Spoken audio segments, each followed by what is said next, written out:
ओम तत्सत। ओम श्री परमात्मने नमः। ओम श्री गुरुवे नमः। योग वशिष्ठ। भुषुंड का वशिष्ठ जी से अपने जन्म वृत्तांत के प्रसंग में महादेव जी तथा मातृकाओं का वर्णन करते हुए अपनी उत्पत्ति, ज्ञान प्राप्ति और उस घोंसले में आने का वृत्तांत कहना। भुषुंड बोला, मुनिवर वशिष्ठ जी, इस जगत में देवादिदेव महादेव समस्त स्वर्गवासी देवताओं में श्रेष्ठ हैं। ब्रह्मादि देवता भी उनका अभिवंदन करते हैं। उनके शरीर के वामार्ध में सौंदर्यशालिनी भगवती पार्वती विराजमान रहती हैं। उन महादेव जी के मस्तक पर गंगा रूपी पुष्पमाला सुशोभित है, जो हिम के हार की भांति धवल तथा लहरी रूपी पुष्प गुच्छों से गुंथी हुई है। उस माला ने ही उनके जटाजूट को आवेष्टित कर रखा है। क्षीर सागर से जिसकी उत्पत्ति हुई तथा जिससे अमृत के झरने झरते रहते हैं, वह शोभाशाली चंद्रमा उनके ललाट में स्थित है।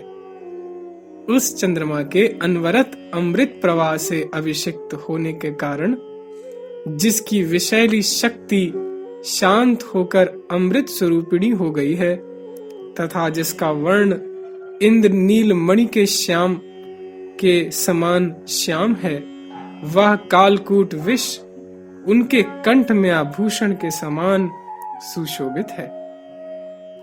निर्मल अग्नि से जिसकी उत्पत्ति हुई, वह अत्यंत शुभ्र भस्म उन महादेव जी का भूषण है। आकाश ही उनका वस्त्र है, जो चंद्रमा की सुधाधारा से प्रक्षालित नीले मेघ के समान सुशोभित और तारा रूपी बिंदुओं से समन्वित है। हिलने के कारण जिनके मस्तक की मणियां चमक रही हैं तथा जिनकी कांति तपाए हुए सुवर्ण के समान है, ऐसे चिकने अंग वाले सर्प ही उनके हाथ के कंगन हैं। उनका मुख 3 नेत्रों से देदीप्यमान है। जैसे प्रथम गण उनके परिवार रूप है, उसी प्रकार निर्मल कांति वाली मातृकाएं भी उनके परिवार में ही हैं। ये मातृकाएं पर्वत शिखरों पर, आकाश में, विभिन्न लोकों में, गड्ढों में, शमशानों में तथा प्राणियों के शरीरों में निवास करती हैं। उन सभी मातृकाओं में जया, विजया, जयंती, अपराजिता, सिद्धा, रक्ता, अलम्बुसा, उत्पला, ये 8 मात्र देवियां हैं।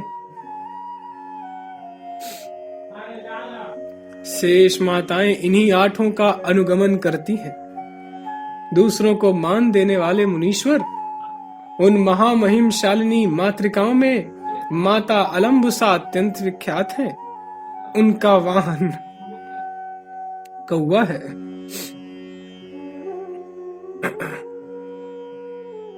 उस कौवे का नाम चंड है।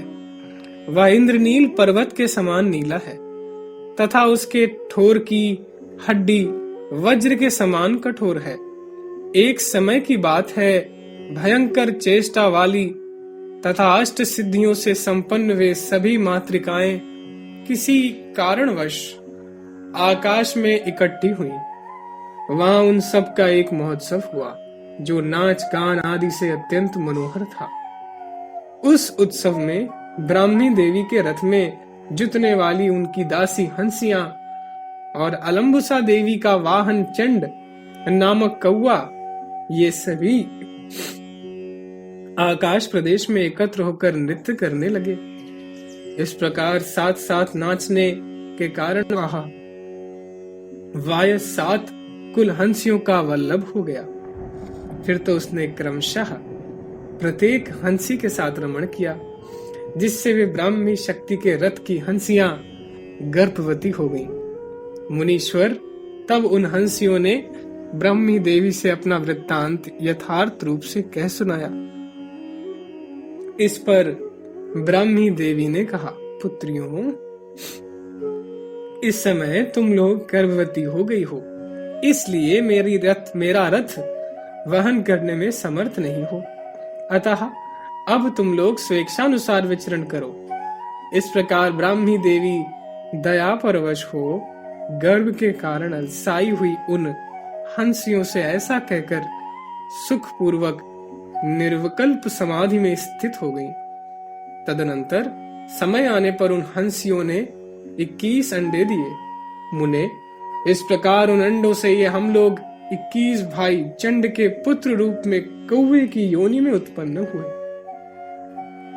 धीरे धीरे हम बड़े हुए, हमारे पर निकल आए और हम आकाश में उड़ने योग्य भी हो गए।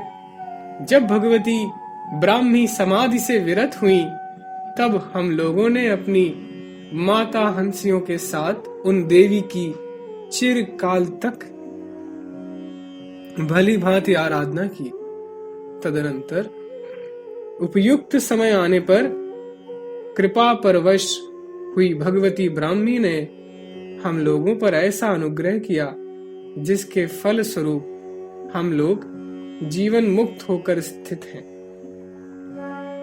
जब हम लोगों का मन पूर्णतया शांत हो गया, तब ऐसी धारणा हुई कि अब एकांत प्रदेश में चलकर ध्यान समाधि में स्थित रहना चाहिए। ऐसा निश्चय करके हम लोग अपने पिताजी के पास विंध्य प्रदेश में गए। वहां पहुंचने पर पिताजी ने हम लोगों का आलिंगन किया। तत्पश्चात हम लोगों ने अलम्बुसा देवी का पूजन किया, जिससे उन देवी ने हम लोगों को कृपा दृष्टि से देखा। फिर तो हम लोग समाहित चित्त होकर वहीं रहने लगे। तब पिता चंड ने पूछा, पुत्रों, क्या तुम लोग इस जगत जाल से जो अनंत वासना रूपी तंतुओं से गुथा हुआ है मुक्त हो चुके हो? यदि नहीं तो हम इन भृत्यवत्सला भगवती अलम्बुसा से प्रार्थना करें, जिससे तुम लोग ज्ञान में पारंगत हो जाओगे।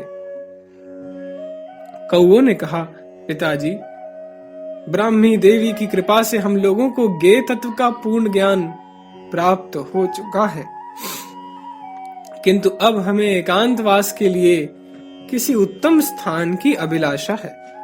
चंड ने कहा, पुत्रों, मेरु नामक एक अत्यंत ऊंचा पर्वत है, जो रत्न समूहों का आधार और देवताओं का आश्रय स्थान है। उसके पृष्ठभाग में एक महान कल्पवृक्ष है, जो नाना प्रकार के प्राणियों से समावृत है। उसके दाहिने तने पर एक शाखा है, जिसमें सुवर्ण सदृश पीले रंग के चमकीले पल्लव लगे हैं, और वह रत्न तुल्य घने पुष्प गुच्छों से तथा चंद्र बिंब की तरह प्रकाशमान फलों से सुशोभित है। पुत्रों, पूर्व काल में मैंने उसी शाखा पर चमकीली मणियों से युक्त घोंसला बनाया था और उसी में क्रीड़ा की थी। उस घोंसले के बाहरी दरवाजों की रचना चिंतामणि की शलाकाओं से की गई है। वह रत्न सदृश चमकीले पुष्प दलों से आच्छादित, सुस्वादु रसयुक्त, फलों से युक्त और विचार पूर्वक व्यवहार करने वाले कौओं के बच्चों से परिपूर्ण है। अतः प्यारे बच्चों, तुम लोग उसी घोंसले पर जाओ।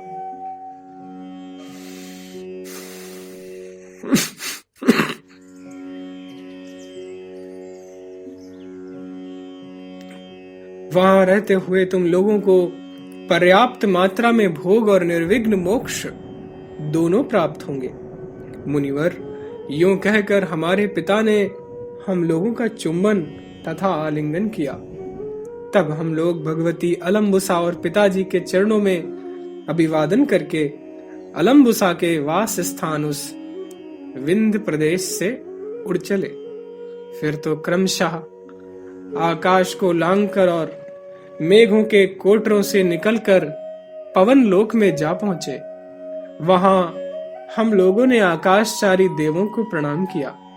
मुनीश्वर फिर सूर्य मंडल का अतिक्रमण करके हम लोग स्वर्ग की अमरावती पुरी में गए और फिर स्वर्ग को लांघकर ब्रह्मलोक में पहुंच गए। वहां हम लोगों ने माता भगवती ब्राह्मी देवी को प्रणाम किया और तुरंत ही पिता द्वारा कहा हुआ वह सारा वृत्तांत उन्हें ज्यों का त्यों कह सुनाया। तब उन्होंने स्नेह पूर्वक हम लोगों का आलिंगन किया और कहा, जाओ। यूं आज्ञा प्रदान करके हमें उत्साहित कर दिया। तत्पश्चात हम लोग उन्हें नमस्कार करके ब्रह्मलोक से चल पड़े। आकाश मार्ग से चलने में हम लोग चपल तो थे ही, अतः पवन लोक में विचरते हुए लोकपालों की पुरियों को, जो सूर्य के समान दैदीप्यमान है, लांघ कर इस कल्प तरु पर आ पहुंचे और अपने घोंसले में प्रविष्ट हो गए। मुने, यहाँ सारी बाधाएं हम लोगों से दूर रहती हैं और हम लोग सदा समाधि में ही स्थित रहते हैं। महानुभाव, आपके पूर्व प्रश्न के उत्तर में हम लोग जैसे उत्पन्न हुए, जिस प्रकार यथार्थ ज्ञान प्राप्त करने से हम लोगों की बुद्धि शांत हुई एवं जिस तरह हम लोग इस घोंसले में आए, वह सारा वृत्तांत आपको अविकल रूप से भली भांति कह सुनाया।